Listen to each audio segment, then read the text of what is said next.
And so, we return, but now with a different D&D game. I'm not sure which D&D game this is that Mac has scribbled together, but I suppose we need some introduction because it's something completely different than all the other videos I have released so far. I turn off this fan and I just start sweating again. It's friggin', September 20th, and it's just insanely friggin' hot still. Okay, so I also made coffee, and I'm really stressed out for other unrelated reasons, so it's just going to be an adventure. But we may as well set down our footwork here and now. So notice we have different individuals with us. I'm not sure if St. Kerrigan is actually one of the players or not, but one of these guys I think is Calfer. Calver, I believe, is someone that Mac knows in person and plays with our offline group. I don't know anything about that individual at all.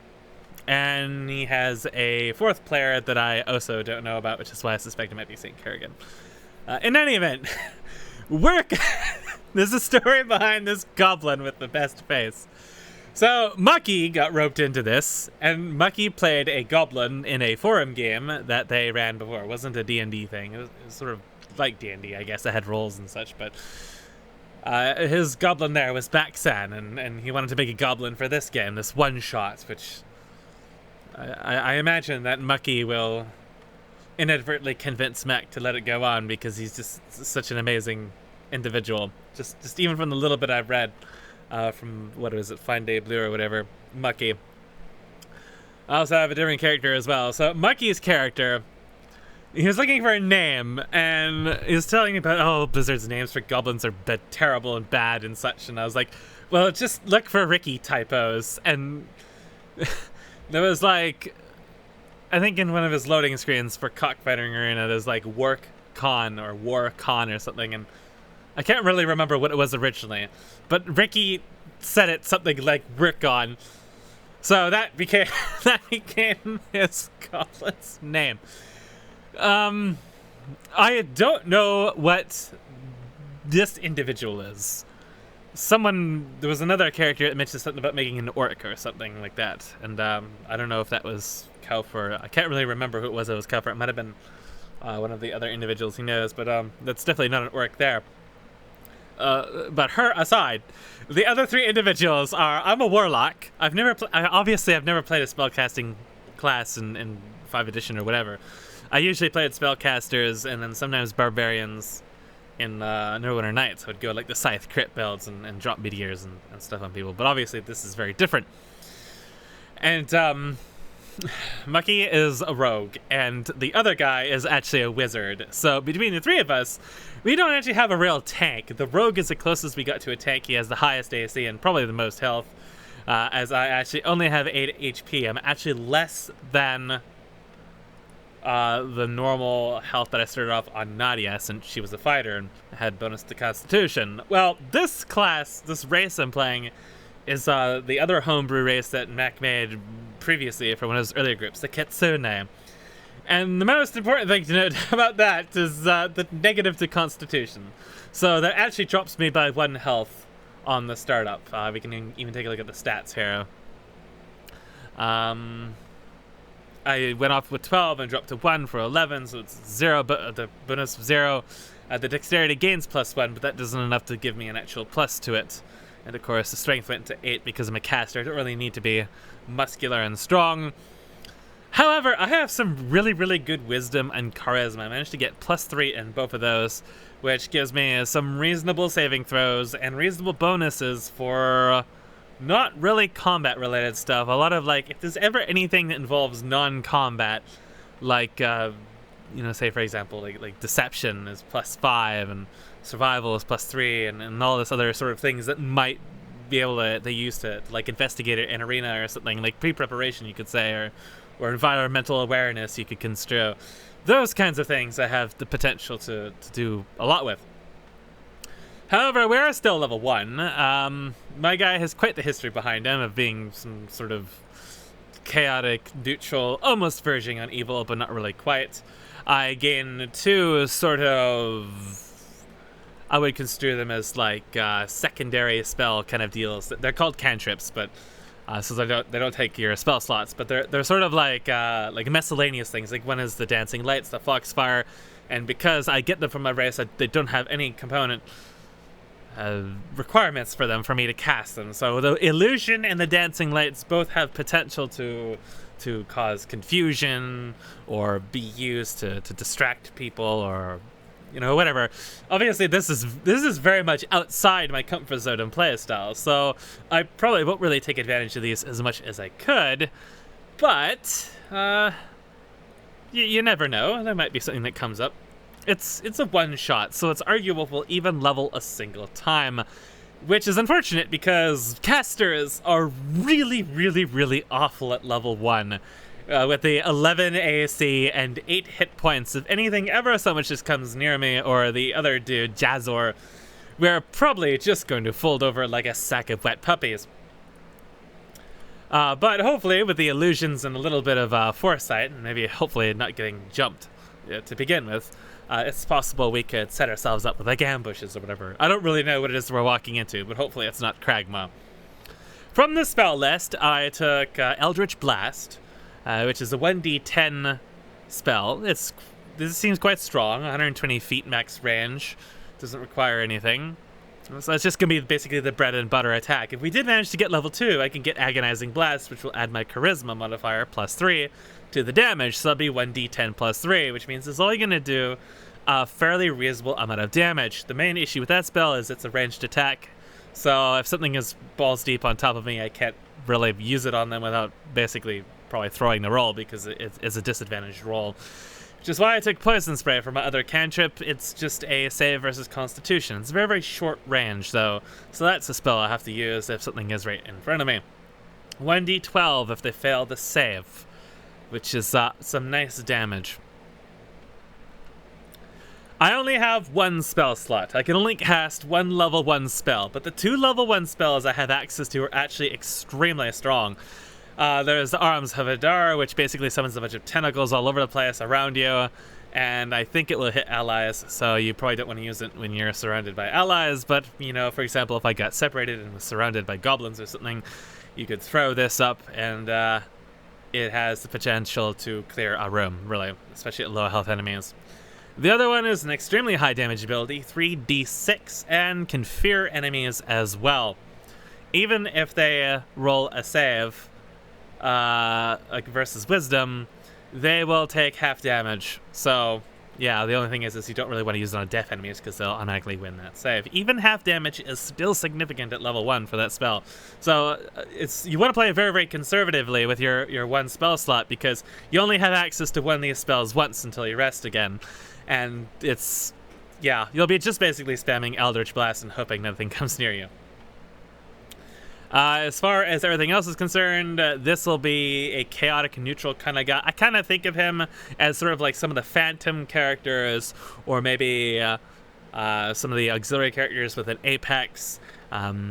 He is a more of a chaotic. He's sort of a whimsical. The Kitsune are sort of whimsical and mischievous, and since he's very old and very secluded, and has had dealings with all kinds of diplomatic related stuff, and he was eventually made contact with this otherworld entity. It's how he became a warlock, and then there was some bloodshed involved, and he got sealed away for hundreds of years. He didn't really die from age because, well, by then he was quite strong, but the warding and stuff weakened him, and then the goblin set him free to killing a wizard for a sack of 5 copper. So I tied Mucky into my backstory with that little thing, and our traits and ideals and stuff. Sort of helped set up the character. Flaw, it's difficult for me to trust. Everybody was kind of against me during my past. They didn't trust my research. They, tried to exile me or whatever. The bond is a Maria Ling. It's an ivory dagger. And it's just something that sort of ties his history. It was one of the first ingredients for his summoning ritual. It's one of the only things he possesses from his homeland. It comes from nobility. It reminds him of who he once was. And it's something he just always keeps on his person. But his ultimate goal is to become knowledgeable and more powerful. And he does that through not simply studying the world around him, but also, of course, studying Cthulhu or whatever in the Abyss. Gear. I couldn't quite afford studded leather. I rolled 80 on the gold, which wasn't really so amazing. but it sets me up with a wand, fine clothes, because Kasune would wear fine clothes, a hand axe for extra damage in melee if I really, really, really, really needed it, and other stuff. So we're still missing some individuals. Gives me a chance to get my coffee when it's done. So yeah, the big problem right now is that I'm super stressed out because I struggle with stress constantly, and there's potential trouble brewing on the horizon in terms of my grandmother's health. So even though most minor things sets off my stress, really, like, it's just a day-to-day thing, but sometimes there's just, like, every couple days there's something, there always has to be something that comes up that sets off the stressor, and, you know, I don't want to drop out of a game or anything like that, because then the stress will completely take over, and I'll probably spend weeks doing nothing besides laying on the floor, which is kind of how I spent the rest of the year. So I'm just hoping I can get enough into the game, in enough to the character to kind of get away from the stress. But who knows how well that will go. Predictions for this game. Well, I don't know if this is the attack on bird thing that Mac mentioned a while ago. He mentioned something about a one-shot called Attack on Bird or whatever. And this one's called Final Sky, so it very possibly could involve birds. I don't actually remember birds from D&D at all. We haven't encountered any within our other campaigns, so I don't really know what we're going on. But it's supposed to be a one-shot, like maybe a 1 to 2 session kind of thing. But the thing is that combat and stuff in these tends to go, I mean, combat or not, just even the conversations, the process of having a conversation can take a very, very long time. The videos don't really allude to it, but in the 1 or 2 I showed the time here, you know, like an hour can go by when you've just been having a conversation with an NPC or something and deciding where to go next. It can take quite a while to type it out and figure things out, and, you know, maybe analyze the surroundings or whatever. Since we're starting off from fresh, I highly doubt we're really going to make a lot of progress in day 1. But Mac probably has some sort of plan set up to get this into the thick of things very quickly. Who knows what that plan is or really what's going to happen, but I kind of expect it to result in our instantaneous death. I was tempted to make my barbarian dragonborn guy for this, but I decided to try something a little bit different. He has not really a similar history to this guy that I wrote when I was eating yesterday, but something in the same vein as sort of falling from grace in a manner, but maybe that's something I'll type out later if I ever need another character. Alright, so I'm back. Okay, so let's we're still waiting on Mucky. I'm just gonna assume to say Kerrigan is playing the red-haired young lady. Can only hope the red-haired young lady is not a caster. well, she could be a cleric. It's okay if she's a cleric. A cleric is kind of like a tank. They heal themselves to tank. What I wanted to take a look at was the journal. Ah, yes, we can see our other individuals. A human who grew up in the wilds. I returned to the lands of my birth when I came of age and was aghast to find out that King Mortimer had become a great tyrant oppressing the people. When his evils grew too great for me to ignore, I stormed one of his garrisons and seized the armory inside, surrendering the weapons contained to it to the resistance and sparking further rebellion against him. However, his too powerful to be overthrown immediately, and I had to flee from his terrible revenge, and his agents hunt me even now. Well, just judging by the graphic, the fact that she has a tremendous hammer, I'm going to just hope that she's a fighter or a barbarian. Seems suitable. Let's take a look at Jazor Jagger. Jazor was only a baby when his parents were slain. One day, an evil wizard killed his family and adopted him as his own. Jazor never knew any better that the one who is now teaching him magic was the one who bereaved him in the first place. Yet his master's dark nature did not elude him. As time went on, it became clear to Jazor what a bad person he was. The time came when Jazor learned the truth, that his parents had been slain by his master. Seeing how his master mistreated the peasants and seeking revenge, he stood up to his master in a titanic duel. But he lost. His master defeated him and left him for dead. A grifter wandered by and found him, and took him back to his home, where Jazzer was left bedridden for 4 months. Because of that battle, his back is covered in scars. Finally awaking, Jazzer had a new purpose in life, to bring justice to the poor, and vengeance on the corrupt nobility who were so much like his master. He would give the peasants the chance that his master never gave his parents. After a few years, the grifter who had saved Jazzer was killed while playing a big con on a powerful noble. Unfortunately, Jazzer was busy on a date with a beautiful woman, the noble's daughter, and had no idea the con had gone bad. The noble stormed into the grifter's house with Jazzer and the noble's daughter were drinking wine, flanked by guards. Hungry for revenge, the noble attempted to slay Jazzer with his mighty great sword, but the noble's daughter saved his life by leaping into the way and taking the blade straight to her heart. Heartbroken and crushed, Jazzer distastefully had to use his master's magics to escape, putting the noble and his gods into a mystical slumber.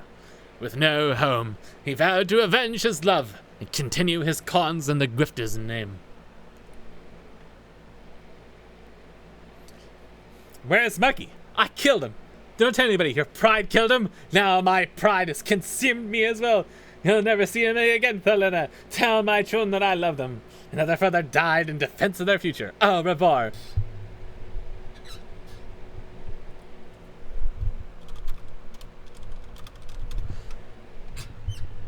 Suppose we can read Mucky. Actually, I could read mine too, since it's going to be alien to this one. Rickon grew up in a melting pot city, where goblins were begrudgingly accepted amongst the population. However, the upper class races still treated goblins unfairly, handing paid jobs off to their own kind. Thus, Workon's only means of earning his keep was to take from others. One day, Workon attempted to pickpocket an orc, who immediately caught him in the act and proceeded to chase him down. Workon, knowing orcs weren't much better off than goblins, persuaded the orc that it was just a prank and that orcs and goblins were meant to stick together. The orc wasn't totally convinced. He threatened to crush Workon's throat unless the goblin would pickpocket for the orc's sake. Workon agreed, pickpocketing only from the upper class, while giving the majority of the money with the orc to the orc. Eventually, Workon was forced to defend himself from a human noble who had chased him down. Every single friggin' person in this group has issues with nobles. Knowing that news of the man's death would soon be roaring through the city, and he would likely face execution or imprisonment, Workon abandoned his orc friend and fled into the wilderness. Along his journey, to put as much space between the city and himself as possible, Workon discovered a wizard preoccupied with maintaining a ward. Surely, Workon thought a wizard would be loaded with cash. As he sneaked up to pick a pocket the wizard, he noticed what was inside the ward, a person. Workon then had the idea to kill the wizard, breaking the chains to the prison and earning himself the wizard's sack of gold in the process. Alas, 5 copper. And then my dude. Jinzu's clan was an isolated tribe deep in the frontier of their provinces. They prided themselves in agriculture and study. For over 100 years, his life was that of a solitary scholar, studying the ways of lands distant and their people. For him, absorbing the knowledge of the world was his duty. He saw the meanderings of people, including his own people, as mere noise. As such things have a habit of going, however, his study led him down roads largely uncharted. When merchants passed through and brought with them strange texts, he would consider them. He would consult them. Consult, not consider. God! For an even deeper fountain of arcane information. Eventually, the subject of gods and alternate dimensions became the subject of his wonder. Eventually, his fascinations took notice from the clan. Although they at first were content to ignore his studious lifestyle, when he began assembling materials to consult a new source of wisdom, they began to grow suspicious. They were too late to interrupt his quest, however, and he was successfully able to assemble a vast quantity of otherwise nondescript materials over a vast period of time, and made contact with an old one beyond worlds. Although their contact was brief, it left a mark in Jinzu, a permanent marring on his mind that granted him a connection to this creature. From this connection, he learned more than he could have dreamed of. Too much. When confronted by his clan about his activities, it became clear to them that his newfound knowledge had manifested in abilities beyond their comprehension. Although he held his composure, he radiated with a power completely alien to them. Rather than risk releasing him or fighting him, they used their connection to the local societies to summon a powerful wizard. During the period between their confrontation and the wizard's arrival, however, Jinzu imparted his wisdom upon the old one, and was in turn granted insight into the ways of men and their politics. It was enough for him to question the allegiances of all he knew. Rather than wait to see what his people were conceiving behind his back, he started a war between provincial communities and the clan by portraying himself as fraudulent trade members. A few knives may have been slipped here and there. During this period, he discovered a new love, the exertion of these talents he had learned of. Magic had otherwise been alien to him, but here, amidst the chaos his clan had forced him to create, he found himself at peace at long last. When the wizard and his envoy finally arrived, they were able to contain Jinzu and sealed him in a desolate village far from the land he once called home. At the time, they were unable to destroy him, and opted instead to let time do their work. Except Jinzu did not die so easily. As hundreds of years passed, those originally responsible for his charge disappeared and handed down the responsibilities time and time again, till the legend of the Mad Fox had all but been forgotten. That was until a foolish goblin off the current wizard responsible for maintaining the wards for a sack of 5 copper he had found on the ground. Jinzu awoke and found himself in an unfamiliar land, without a strong link to his otherworldly friend. As he scraped to pick up the pieces in his mind and rediscover the nirvana he once had, he opted to follow the one thing he knew was not out for his head: the goblin. Oh, and everybody is here. Except for Mikey.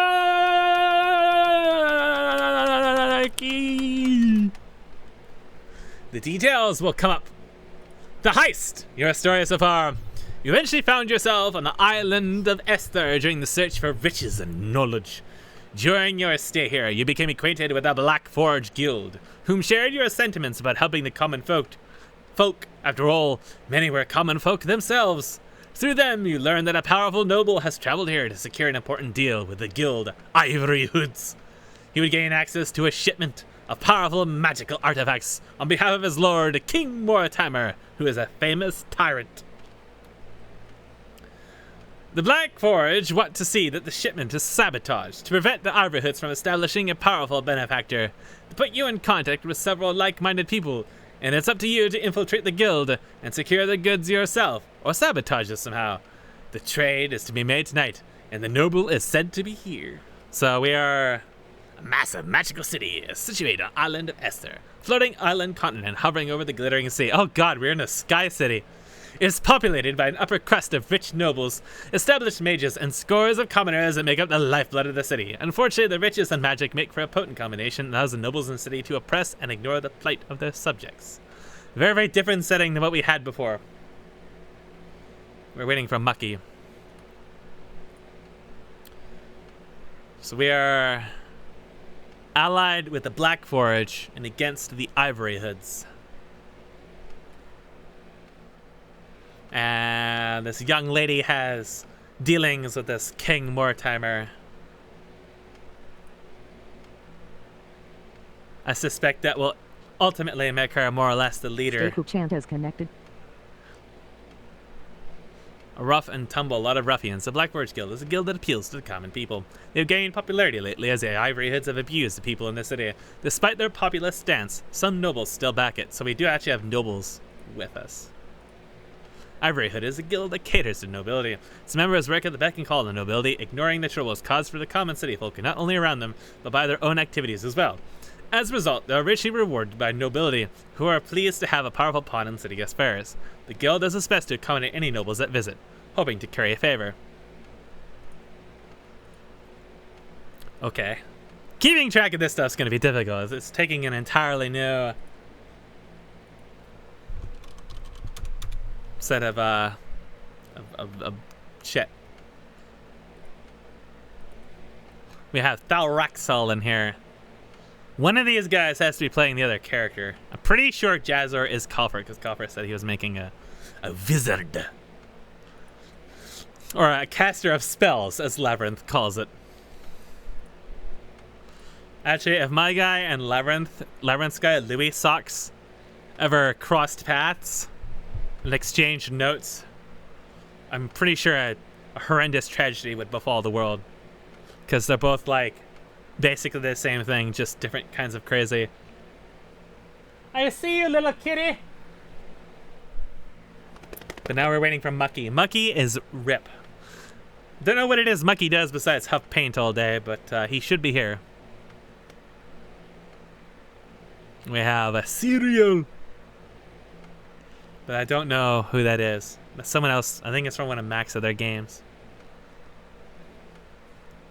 He, she, it observed some of our earlier games. But we're missing Mucky. Maybe Mucky is secretly one of these individuals. Wait, we're bringing a goblin into the city full of nobles. Oh, I just realized that it's gonna be... Because goblins in this world are like... Oh shit, what was that? The screen flashed. Mac zoned us out of the country. Into the abyss. We'll see if I have the focus and concentration to do any kind of diplomatic speaking, which is probably what this is going to require. I am here! I don't know if Kalper or these other individuals, assuming that the other individual is like not Saint Kerrigan. I don't think it's the Raxel. I don't think they've really used Roll20. Because they were playing in person or some shit. I don't fucking know. I don't know what's going on. When I think of a city full of mages and nobles, I think if we make the slightest mistake, we're gonna get ambushed by wizards and probably die terribly. Oh, I think, yeah, Mac knows Mucky IRL too, right? Because they, like, went to conventions together and held hands. The three of you stand assembled outside of the guild Ivoryhood. The nobles pawn in the city. It caters to their tastes and follows their whims. Through your sources, mainly the Blackforge Guild, you've all learned of an important deal that will be made here tonight. In exchange, the guild will receive a powerful benefactor in the nobles outside the island, and the noble and his lord will receive the powerful magical artifacts at the Ivoryhood's command. This would only strengthen the iron grip the nobles have over the populace. With the urging of the Blackforge Guild, it is up to you three to infiltrate the Ivoryhood, find out what's going on, and sabotage the deal by any means necessary. Well, we know that that's going to end up bloody and battered. So we're just right in front. We've already done the process of setting up the quest. We're right in front of the dungeon. It's full of dudes. But we're missing our tank. Though you've only just met, as the three of you stand here, you realize your success, and maybe even lives, will depend on each other. I don't see anything, though. No.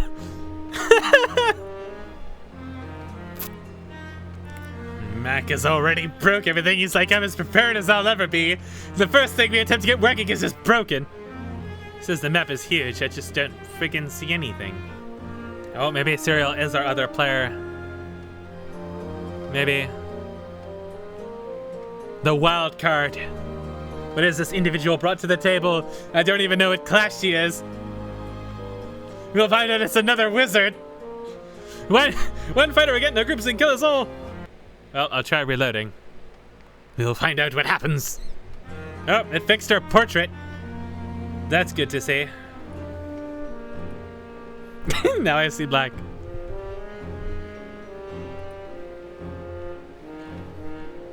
There we go.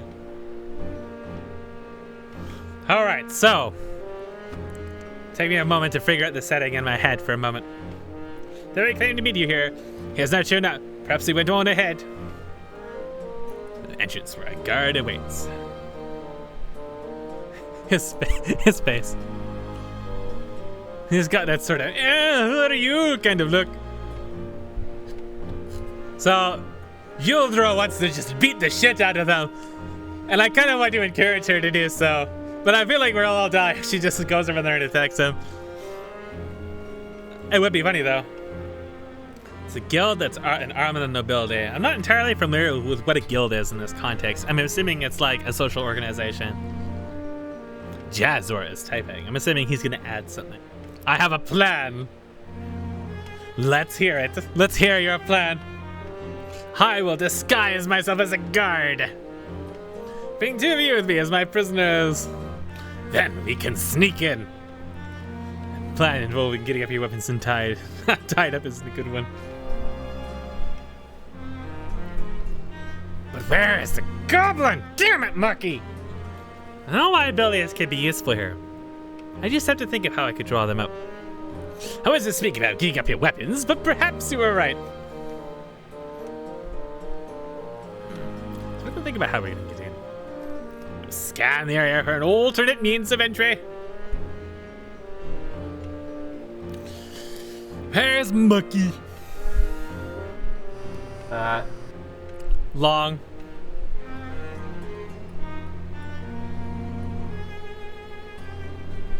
Now we're just traveling along outside this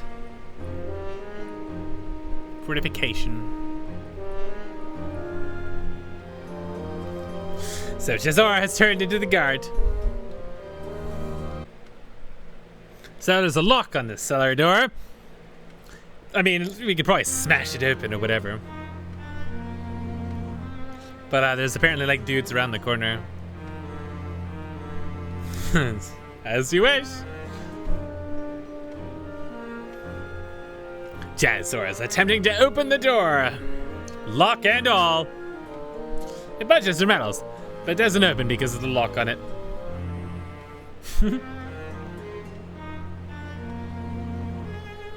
So, what does he do now? This is where having a roll could be nice. Roll perception.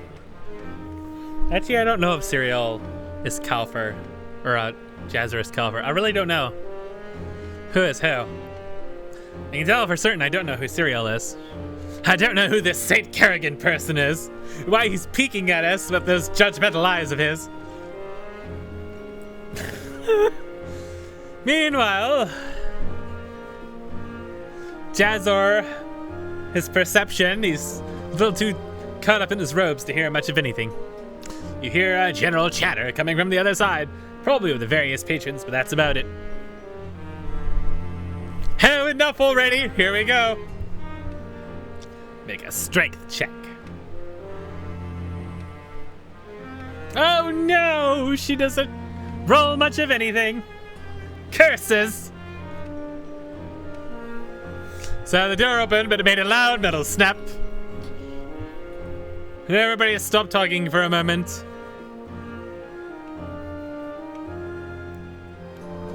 I'm the guard. I'll do it. A ladder waits below. Leaning down into a basement. Is there light? Yes, you can see torchlight flickering below. There's some dudes in here.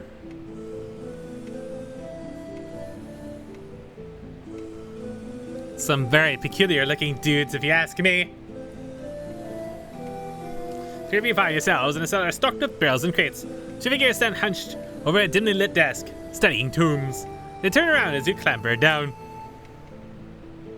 It is a young man and woman, draped in wizard's garbs. Uh-oh. But what happened to them? Why do they look like they crawled out of hell? Oh shit, because they did crawl out of hell. What are you two doing down here? Jazor exclaims. The young man looks startled. What are you talking about, Jonathan? We've been down here all day. The woman looks past Jonathan and his two compatriots. You were supposed to be at the meeting. Jazor is going to attempt to sway them. It's either going to be a godlike roll or it's going to be absolutely decimating. Mac, GM, is typing. Oh, it's a long one. Instead of sounding confused, the man responds, "Hold your horses, man. There was a delay. They're stocking up the train with some extra security. They want to make sure Lord Salios gets a good welcome before we depart." No one looks at the two people beside Jonathan. You're just supposed to be part of the train, Garrison.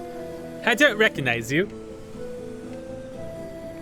See if Jazor has a reply. Hi. Hi. Jazor nothing has it covered. Man shrugs. Hey, you know where the train is. Don't let me get in your way. The woman looks at the ladder and the cellar door where you entered. Thought I heard something strange when you came in, she says. Maybe we should investigate it. She starts towards the ladder, curious. You are never going to get your work done. Lord Salius is not going to like this. At those words, her face scrunches up in anger. Don't feel bad. I won't tell him if you finish quickly. We have deadlines. You and lowly guard are reprimanding me. The vaunted mage Iselda. She crosses her arms. Know your place. Tonight of all nights, everything must be perfect. Of course you understand. I'm on 2 hours of sleep. The man behind her holds back a chuckle. Then hurry and get her away so we can finish, she says. Very well. 2 hours sleep. She hurries to herself and turns back to the desk. As you pass, you all feel Iselda's eyes on you. Though the man seems unconcerned, the stairs beckon, leading upwards. Jazor looks around up the stairs. You see light coming from the door above, and the sound of people. You emerge into what seems to be a storage room of some sort. Right in front of a guard. Oh, there's a young man up here. What are you three doing here? I don't recognize those two. Hey, it's Jonathan. Hey, Jonathan. I thought you were on watch at the front tonight. This is basically gonna be Jazor slowly trying to work his way around the diplomacy, fooling everybody until we get into the heart of this fortress. These two are helping me with some last-minute preparation for Lord Salius. Then we're gonna encounter the actual Jonathan. Roll deception. I was supposed to be at the door, but it's called back in for this project. Alright then, well, everybody's already boarding the train, so you should hurry then. I really have no idea who the hell is who. If Jazor is really Calfer. If St. Kerrigan is Calfer. Maybe Mac is Calfer all along. Where'd that cat go? She got under my toes as I was going down the hallway and took off. I don't know where she went. She's like upstairs somewhere hiding. So there's a train. This doesn't have anything to do with birds. It's a damn train. Indeed. Can't wait for this shift to be over. What happened to the music? Turn on this lamp. Should probably have your friends checked out of the train too. All the extra help is getting on board now. This train is probably full of like hobgoblins, owl bears, glass staff. There's 30 clones of Ardok, each more perfect than the last. You can check them on the cellar downstairs. Seems like she woke up on the wrong side of the bed. Still aren't finished down there. She gets more stubborn the more you push. Better just to let her worry about herself. As he says that, somebody storms into the room. There's a man there. A knight clad in armor, carrying a maul. Oh, great. What the fuck happened to his face, though? You left out the part where you're summoned from the depths of hell. Look at it! Look at his face! Knight is typing. Alright, lazy boys, wake up! The train's leaving now! If you don't want to get left behind, it's time to move it! Alright, we are ready. Suits me fine, I'm just on guard duty here. They're the ones helping prepare for Lord Salius. He points at them. This queer-looking young man steps up to us. With his frown face and his 4 friggin' eyes. Let's go. Slowly file along past his knight. Lead the way! Oh boy. Where'd he go? Oh, there he is. Hi.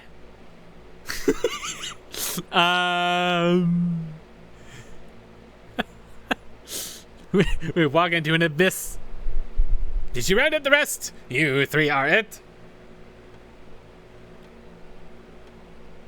Everyone else is already on board. Alright, the 3 of us need to discuss some security details. Lead the way, we'll follow. Knight is typing. All right, just hurry up. Jazor follows the knight. Leads you out the door to a small train station docking outside of the guild. It is a large train, crackling with magical energy. As you board, the knight leads you to the electric quarters of the train's car and leaves you as the train begins to rumble and move. All right.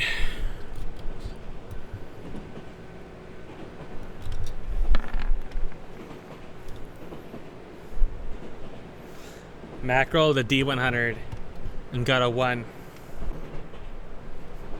I don't know what that D100 was for. But there was a lot of dots.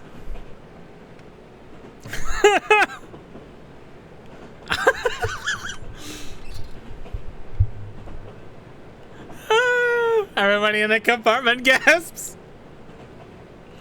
I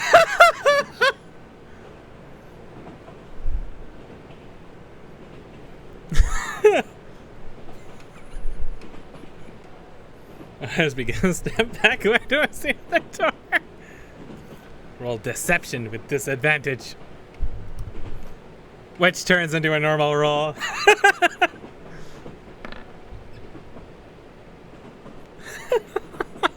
He keeps his composure. He keeps his composure. Your words are believable enough to cause some of them to hesitate, but many of them still look unsure. I guess he could be good security, but why was he hiding his appearance? One man says to his friend. Others chatter nervously. A woman next to Yuldra stands up. Well, I, for one, won't feel secure unless I report it, at least. I'm sure you won't mind, she says to you three. It's just protocol. She begins to walk past Yuldra to the right compartment. Lord Salios forever! This is gonna get good real fast. Jazzo walks towards the left door. We'll see what happens if Serial just decides to go all in or not.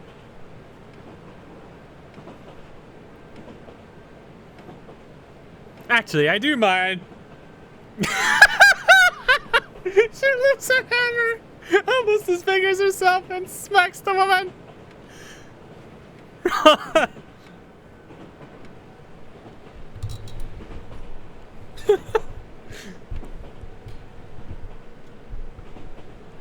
The fuck?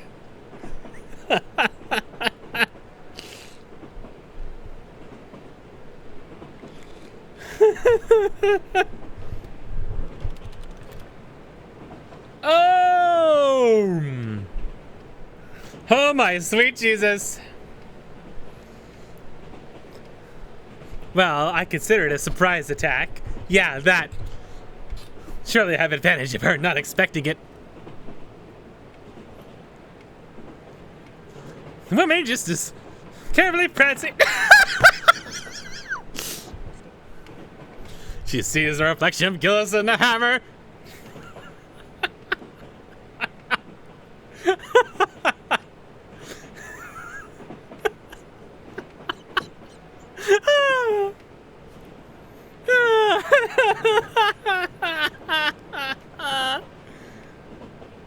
Anyway, do the thing while I distract other guards. Just swings out. The train hits a nasty bout. Both people cause to lose their footing, causing a distraction beside the woman. What? Get away from me! She picks up the hem of her skirt and runs. Roll initiative. Oh dear, oh dear, oh dear. I think I'm just a straight 1d20 for initiative on this particular character. Yes, indeed. We're up against all the civilians. Serio, roll initiative too. So we're attacking this woman. Yuldra got 2 horrible misses. I got hit and it did 1 damage. Jazzer considers for a very long time. What is he going to do about this? It's very evident he had hoped not to result in fighting, but Yuldra had a much different idea. I was hoping to end it in my turn so he could just kind of intimidate the crowd into sitting back to their seats and going on about how this Lord Salin or whoever is, you know, not to be interrupted or whatnot. But now, she's got one last chance to bonk her on the head. create a steady stream of sparks at the door at the right side. Oh, he's got some other idea in mind. He's hoping not to attack, but to... This car is broken. Let's get out of here. He's got something else going on. Unfortunately, you're too far away to do that. The range is 30 feet. Even if you move 3 and cast it, that's not enough. Not so sure he'd convince anyone anyways. I mean, it would be interesting to see how much chaos he could cause. He uses fireball outside the car door. Okay, now we're talking. Now we're talking. He's just gonna fireball it. This is gonna be good. Roll attack. He probably has higher attack than that. He has a bonus from his enter or whatever.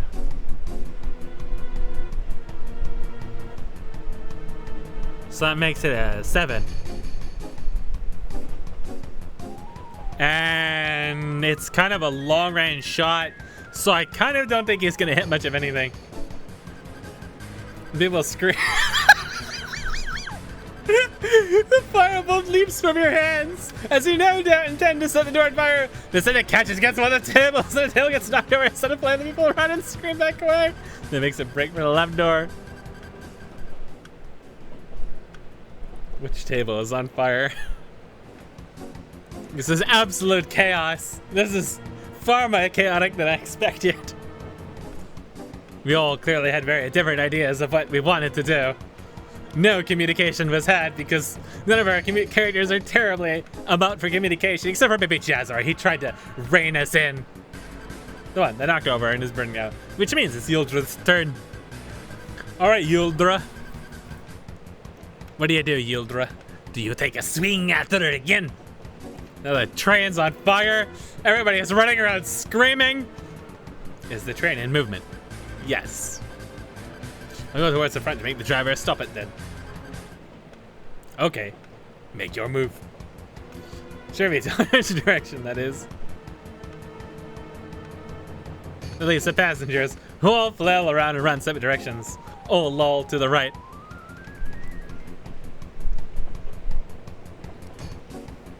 I'll follow Jazzar.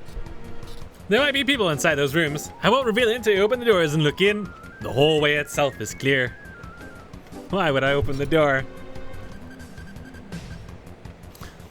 She arrives at the front of the train. The scramble of passengers behind her. Something's different about this hallway, though. The walls and ground have been scorched by something. In the air, the smell of burnt ozone is in the air. Someone already set the train on fire. Bright flashes of light streak through the door ahead like a thunderstorm. I continue to advance. Spawn your boss fight. You know me too well. Raging isn't an action, right? Oh, so she's a barbarian. Well, that explains a lot. There's 2 dudes in there. Yuldra arrives at the front of the train. I knew I should have charged the witch when she was wide open. Rather than a set of control, she sees 2 wizards sending arcs of lighting into giant cogs around them, powering the train. Strange demonic-looking creatures, one of which has a yellow fell fire torch from the pits of hell. Roll stealth with advantage. Not too bad. Cranking with lightning is so loud, drowns at the sound of door opening. They don't notice you come in. Yet. What do you do? I charge a woman while they don't know I'm here. She was the leader of the 2, so knocking her out comes first. Rage and attack. Sure. Here we go. Let's see if Yuldra solos the both of them. Yeah! Incoming 1. Surely I get advantage. Can she make the roll now?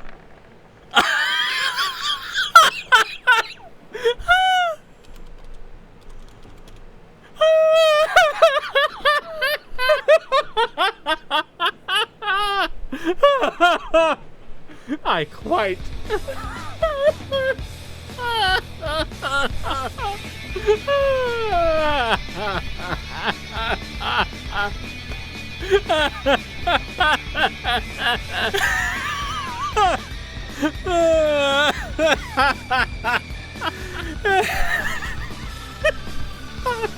Oh, shit.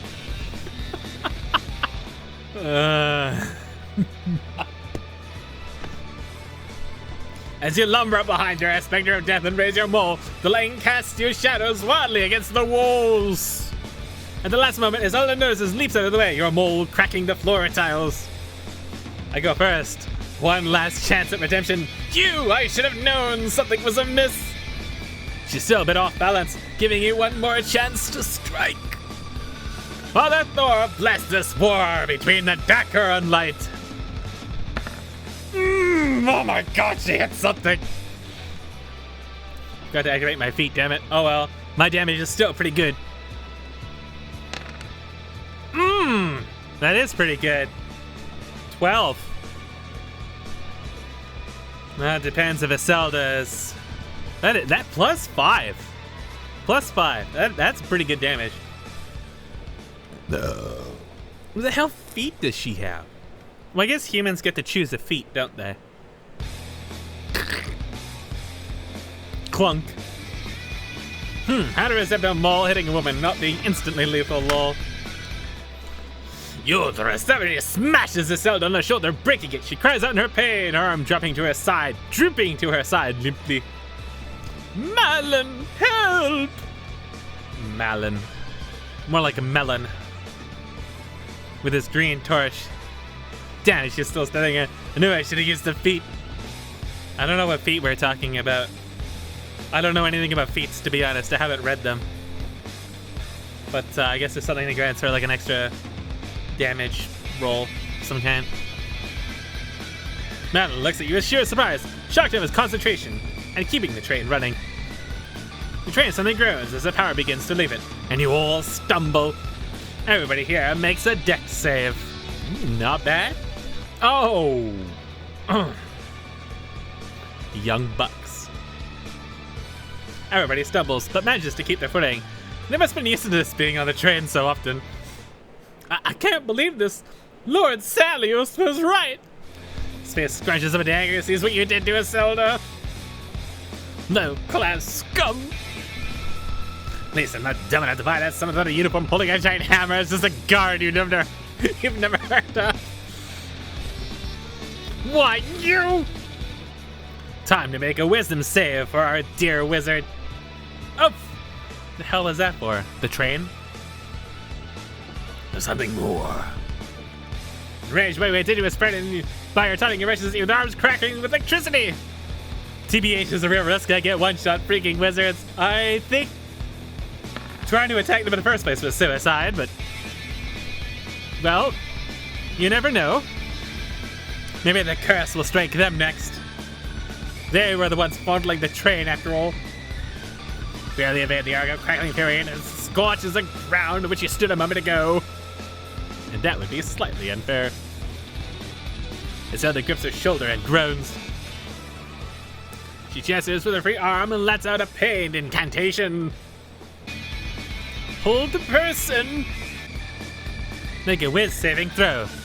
Meet or beat 13. Oh, that's a fairly high roll, actually. Especially for someone who probably doesn't have much bonus on it. Can she do it? Will the curse of the train drag her down to Isolde's dungeon of fondling? Will there be great doom in store for our young wizards? Doom, doom. I'm Matt Chaos. I put level 1 folks against level 3 wizards. I'm basically Hitler. Sig hail. The Hitler GM. I finally have a name.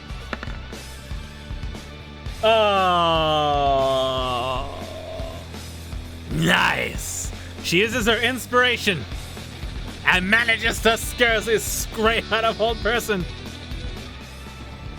I know what you should hold. This hammer. Okay, I deserve the one this time. No, you don't. You've already rolled enough ones. That line was terrible. That line was great. Invoking the one gods, invoking the reflection of Gillis. It's truly doom. Or it will be reversed. Oh, maybe. It swings past her face. Wizards don't have much AC. But if she's level 3 plus, has something on her, but Mac didn't say hit. One more probably would have been an assured hit, I think. Ooh. Just as the ball is about to cave her skull and she cries out, shield! And a bubble of arcane energy flares life around her, stopping the blow cold. I think it adds like 1 or 2 AC or something. It's a reaction. I think it only lasts like 1 turn. I think. You can keep it for yourself. Take a piss while we go through the motions of this battle. It's okay, I've returned. What happened? Iselda, don't worry.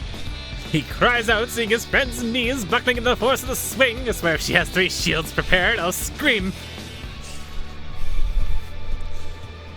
There's a Yoldra enchants a magic missile. Here comes the damage.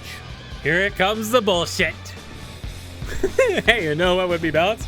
Making magic missiles deal 3d4 at level 1. Attack of opportunity.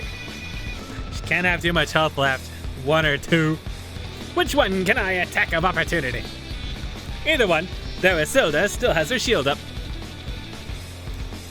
So she's gonna take an attack of opportunity on the young man, Melon, which is 14. I think he's probably lower level, but he probably has shield. Mucky is still dead. Since his arms are full carrying his friend in want, he's unable to make the hand gestures to cast shield, which means it hits. Clunk. Ooh, 4 plus 2 is 42. That's a good number, 42. Maybe it'll drop him like a sack of dead puppies. PLS die. You're a wizard, surely you don't have 12 HP. Yoldra slams across the back of the mole, and as she feels a satisfying crack as one of his bones break. But he quickly scrambles back to his feet, his eyes wide. Wouldn't he be unable to carry the woman away, then? She thumped him all good. It wasn't a princess carrier, more like a dragging her forward with the one free arm. I could help people with broken backs walk, like me. I know this from experience, see. Iselda screams in outrage as Yoldra pulverizes Malon. Oh good, he's dead. I pulverized him after all. You're a savage, a sea way to keep the riffraff off the streets, but now you'll pay in blood! She says as she stands in the lightning and ends up murdering herself. Pretty sure they keep us in the streets because there isn't room anywhere else, lady. Come on, don't you guys have schools? I grew up in the woods and even I know that. I didn't want to cast this in the rest of the train, but now I have no choice. Great! I mean, you could just stop the train. There is no stopping the train. There is only revenge. Thanks to your interruption, it is as good as stopped, which is no doubt your aim all along. Well, yeah, I just said that. Iselda gets so flustered she has a hemorrhage and dies. Freehand crackles with lightning growing brighter and brighter until it hurts the eyes. What is this bullshit? Is she level 5? Are you lightning bolting me? Is this real life?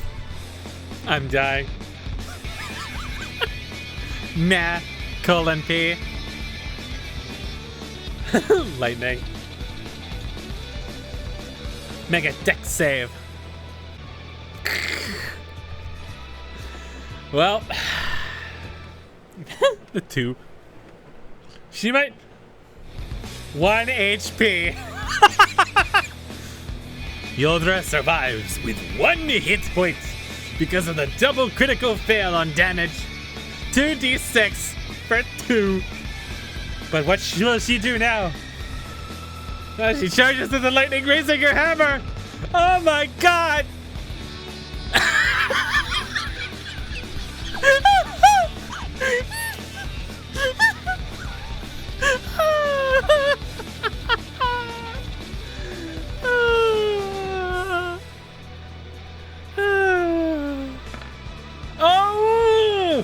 think that might miss. I think Yodra might. Does Yodra survive? Yodra has Dex on AC because the Barbarian. And might have more than usual Dex, but I'm not sure what it is. If it's... Or no, her Dex was shit, right?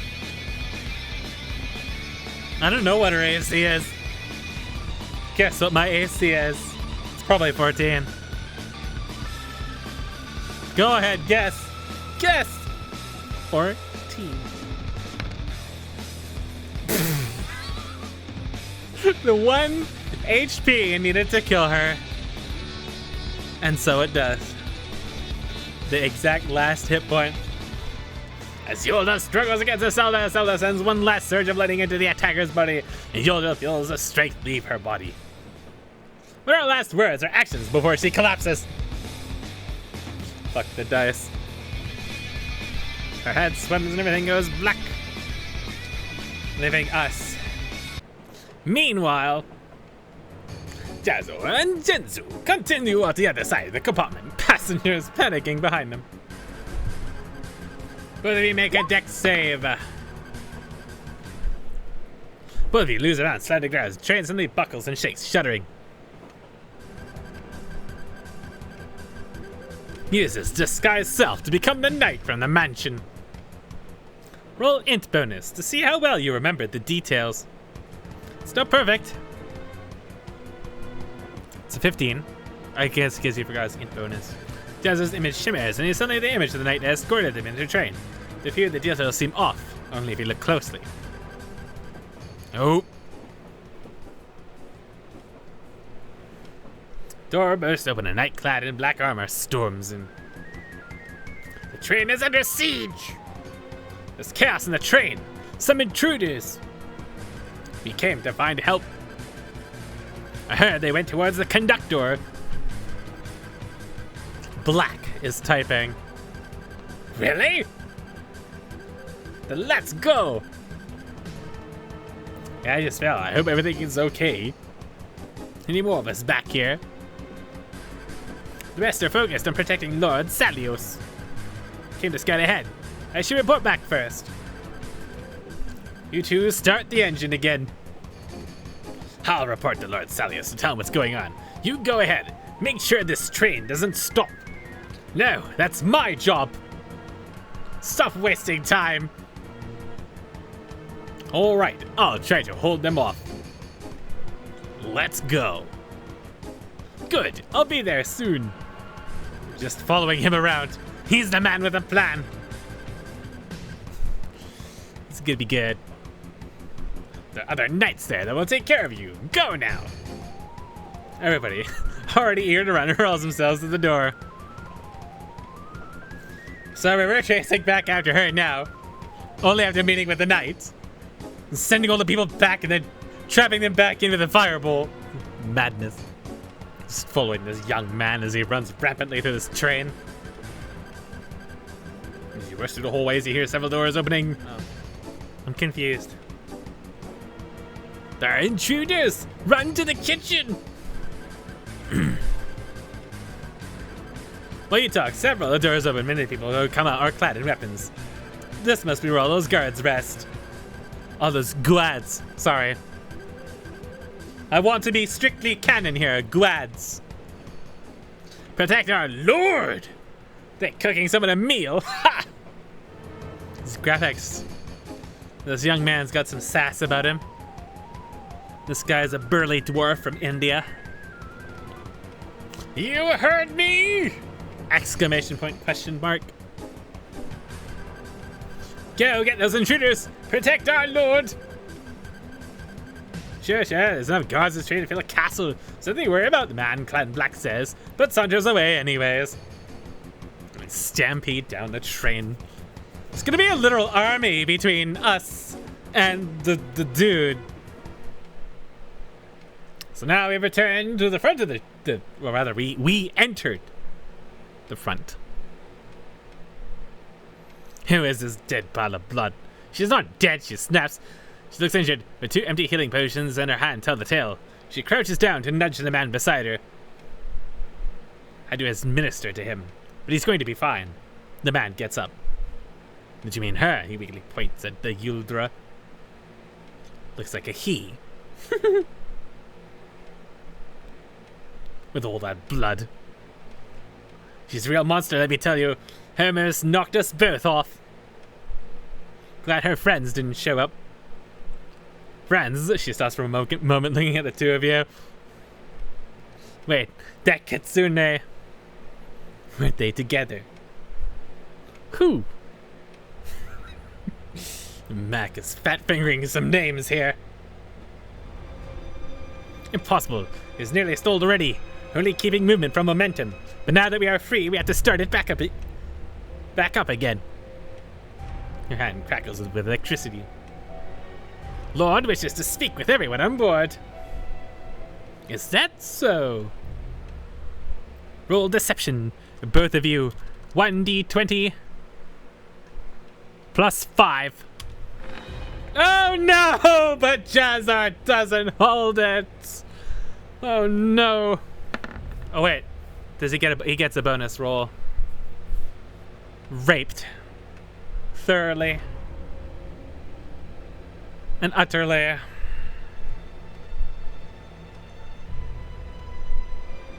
Don't think we can spare any quarters with these two. I'm gonna have to use one of my spell slots for sure. There's not really much choice with how strong they are. She looks like she's doubtful about your words. And as she is considering them, the doors fly open.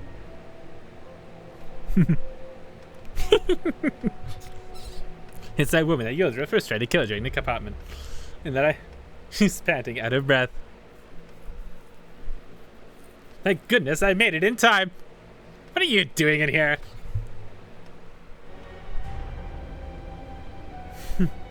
There's another man with him. One who changed his appearance too. We must find this man. Well, a fight at this stage is guaranteed.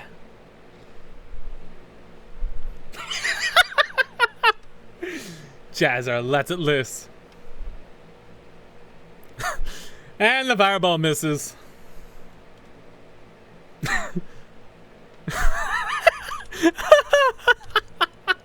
Did you just erase your ticket or something? Lol. Disappeared, disguised themselves in a chair. Oh my god. Oh, these rolls. Oh. Nice. Now we fight against the bosses who've healed. They've expanded spell slots, so that might be good. Zelda doesn't look in the mood to play around. She's already covered in blood and almost died once. Jazzar, it's your move. You have one chance before she unleashes her fury. Alrighty then. He casts another firebolt.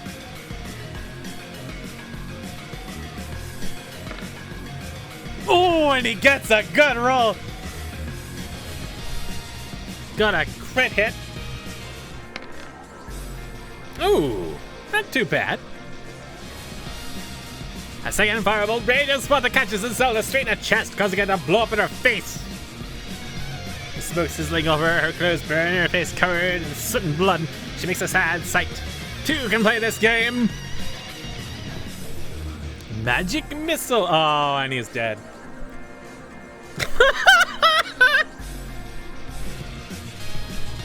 I used my 2 on disguises. The last thing it says it is before it loses consciousness is...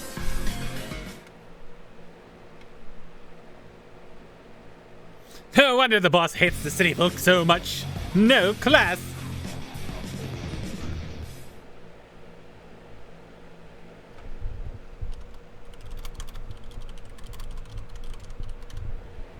Can I tentacle everyone?